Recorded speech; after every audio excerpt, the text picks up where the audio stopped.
एक बार एक राजन एक ब्राह्मण के पास गए, एक सन्यासी के पास गए और उनसे उन्होंने कहा कि आप मुझे एक बात बताइए कि आपके पास इतना धन दौलत सब कुछ था, फिर भी आपने ये घर बार सब छोड़कर ये सन्यासी बनना क्यों स्वीकार किया। तो उन्होंने बताया कि मैंने 4 ऐसी बातें जानी और समझी जो कि सभी आम व्यक्ति नहीं समझ पाते हैं। सो आज हम उन्हीं 4 बातों के बारे में बात करने वाले हैं जो कि हम सबको जानना बहुत ही ज़्यादा ज़रूरी है। सो हेलो एवरीवन, चलिए वीडियो को स्टार्ट करते हैं।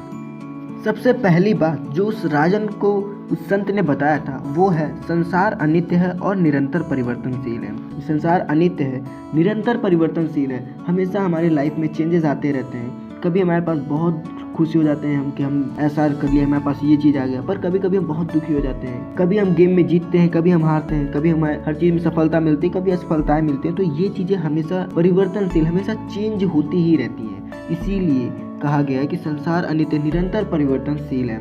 पॉइंट नंबर 2, संसार का कोई मालिक व संरक्षक नहीं है। हम लोग कई बार ये मिथ बना लेते हैं कि हम संसार के मालिक हो गए, हमारे पास बहुत धन हो गया, पैसा हो गया, या जिसके पास बहुत पैसा धन हो गया उसे हम मालिक बना लेते हैं। तो ये बहुत ही गलत धारणा है जो हम अपने माइंड में बना लेते हैं। संसार का कोई मालिक नहीं, संसार का सिर्फ एक मालिक है और हम सब एक प्राणी हैं जिन्हें बस इस संसार में भेजा गया है अपने जीवन को एक अच्छी तरीके से व्यतीत करने के लिए, और हमें वही करना चाहिए।